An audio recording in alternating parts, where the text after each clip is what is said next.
त्यानंतर नसरापूर प्रकरणातले अपडेट घेऊयात। कोर्टातला युक्तिवाद संपलेला आहे। भीमराव कांबळे दोषी ठरलेला आहे। थोड्याच वेळात कोर्ट आता निकाल देणार। दोषी भीमराव कांबळेला नेमकी कोणती शिक्षा सुनावली जाते? नसरापूर प्रकरणामध्ये कोर्टातला युक्तिवाद संपलेला आहे। अधिक अपडेट घेण्यासाठी जाऊयात। पुण्यातून आमचे प्रतिनिधी योगेश बोरसे आहेत आपल्यासोबत। योगेश, काय अपडेट? श्वेता, सुनावणी संपलेली आहे।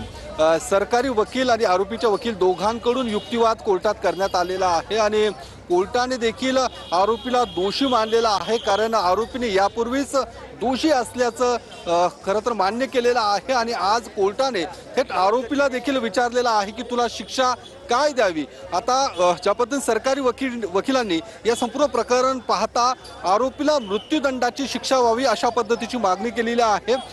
चिमुरडीवरती ज्या पद्धतीने 1 मे रोजी या आरोपी भीमराव कांबळे याने ज्या पद्धतीने लैंगिक अत्याचार केलेला आहेत आणि या चिमुरडीच्या मृत्यूनंतर देखील या आरोपीने तिच्यावरती ज्या पद्धतीने अत्याचार केलेला आहे त्याचा आक्रोश संताप हा पुण्यासह राज्यभरात उमटताना पाहायला मिळाला होता आणि कोर्टात देखील सरकारी वकील अजय मिसार यांनी देखील या सगळ्या पद्धतीची भूमिका मांडलेली आहे। सर्व पुरावे मांडलेले आहेत।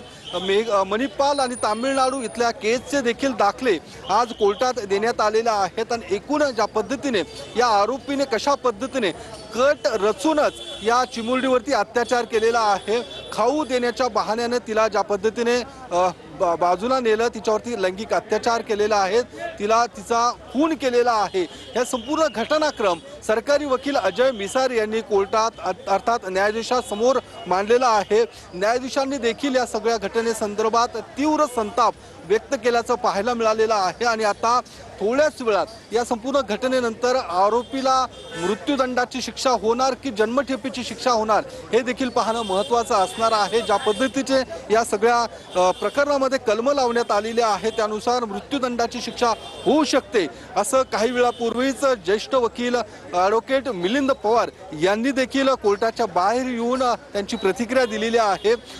चिमुरडीच्या नातेवाईकांकडून कुटुंबियांकडून देखील या आरोपीला मृत्यूदंडाची शिक्षा व्हावी अशा पद्धतीची एकूण मागणी करण्यात आलेली आहे। त्यामुळे आता कोर्ट या सगळ्या मागणींकडे कसं पाहतं, त्यासोबतच अजय मिसार यांच्या युक्तिवादाकडे नेमकं कसं पाहतं आणि युक्तिवादानंतर काय निकाल देतं हे देखील बघणं महत्त्वाचं असणार आहे। मात्र सरकारी वकिलांनी सांगितलेलं आहे की जर या आरोपीला मृत्यूदंड जर दिला नाही तर पुन्हा एकदा जेलमध्ये अशा पद्धतीच्या घटना होऊ शकतात किंवा बाहेर पडला तर पुन्हा एकदा हा आरोपी अशा पद्धतीचे लैंगिक अत्याचार किंवा अशा पद्धतीचे क्रूर कर्म करू शकतो आणि त्यामुळे याला मृत्यूदंडाची शिक्षा करावी अशा पद्धतीचं युक्तिवाद वकिलांकडून करण्यात आलेला आहे। कारण या आरोपीने या चिमुरडीवरच नव्हे तर अतिशय धक्कादायक म्हणजे जनावरांवरती देखील लैंगिक अत्याचार केल्याचं समोर आलेलं आहे आणि त्यामुळे वकिलांनी देखील या सगळ्या जे काही पुरावे आहेत ते देखील कोर्टापुढे मांडलेले आहेत आणि या प्रकरणामध्ये 80 पेक्षा जास्त साक्षीदारांची साक्ष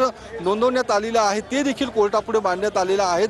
CCTV जे पुणे ग्रामीण पोलिसांनी जमा केलं होतं ते देखील या सगळ्या कोर्टापुढे मांडलेलं आहे। कारण या आरोपीने 1 मेला घटना घडली त्याच्या आधी अर्थात 25 तारखेला याने या संपूर्ण ज्या ठिकाणी लैंगिक अत्याचार केलेला आहे त्या परिसराची रेकी केल्याचं देखील पुणे पोलिसांनी संपूर्ण या चार्जशीटमध्ये म्हटलेलं आहे। कारण अवघ्या काही दिवसांमध्ये हे चार्जशीट देखील पुणे ग्रामीण पोलिसांनी कोर्टापुढे मांडलेलं आहे। कारण या घटनेचे जे काही पडसाद उमटले होते अर्थात ज्या दिवशी ही घटना घडली होती त्यानंतर पुण्यातल्या नवले पूल परिसरामध्ये मोठा रास्ता रोको करण्यात आला होता, महामार्ग अडवण्यात आला होता आणि त्याचे पडसाद हे राज्यभरात उमटलेले पाहायला मिळाले होते आणि त्यामुळे राज्य सरकारने या संपूर्ण प्रकरणाची गंभीर दखल घेत हे संपूर्ण प्रकरण फास्ट ट्रॅक कोर्टात नेण्याचा निर्णय घेतलेला आहे आणि त्यामुळे फास्ट ट्रॅक कोर्टात घेऊन याला सरकारी वकील अर्थात अजय मिसार यांची देखील नियुक्ती करण्यात आली होती आणि त्यामुळे या संपूर्ण घटनेचा जो काही निकाल आहे तो देखील अवघ्या काही दिवसांमध्येच आल्याचं आपल्याला पाहायला मिळालेलं आहे आणि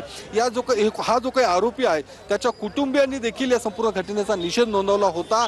आरोपीला शिक्षा व्हावी असं देखील याच आरोपीच्या अर्थात भीमराव कांबळेच्याच कुटुंबियांकडून देखील सांगण्यात आलं होतं, कारण या भीमराव कांबळेला 7 मुली आहेत आणि 1 मुलगा आहे. त्याची बायको राहते ज्या ठिकाणी तो राहतो त्या ठिकाणी या सर्व कुटुंबियांना ज्यावेळी त्यांच्या प्रतिक्रिया देखील प्रसार माध्यमांमध्ये ज्यावेळी आल्या होत्या त्यावेळी देखील म्हटलं गेलं होतं की हा सातत्याने अशा पद्धतीच्या घटना करतो आणि याने यापूर्वी देखील अनेक महिलांवरती देखील अनेक जनावरांवरती देखील लैंगिक अत्याचार केल्याच्या घटना ह्या समोर आलेल्या आहेत आणि त्यामुळे याला सोडता कामा नये, याला फाशीची शिक्षा व्हावी, मृत्यूदंडाची शिक्षा व्हावी अशा पद्धतीची मागणी कोर्टाकडून करण्यात आलेली आहे. आणि आपण पाहू शकतो कोर्टाच्या बाहेर देखील मोठा पोलीस बंदोबस्त तैनात करण्यात आलेला आहे आणि आरोपीला देखील कोर्टाने ज्यावेळी विचारलं की तुला काय शिक्षा द्यावी त्यावेळी आरोपीला काही सुचत नव्हतं. त्यावेळी आरोपीला वेळ देण्यात यावा असं देखील न्यायाधीशांनी सांगितलं. थोडा वेळ देखील त्याला देण्यात आलेला आहे आणि एकूण त्याचं वय पाहता त्याला काय शिक्षा करावी हा देखील मुद्दा कोर्टात सुनावणी दरम्यान पुढे आलेला आहे. त्यामुळे या सगळ्या घटनाक्रम लक्षात घेता न्यायाधीश आता नेमकी काय शिक्षा देतं हे देखील बघणं महत्त्वाचं आहे. मात्र नराधम भीमराव कांबळे याला कडक शिक्षा व्हावी अशी मागणी सातत्याने सर्वसामान्य नागरिकांकडून पुढे येताना दिसते.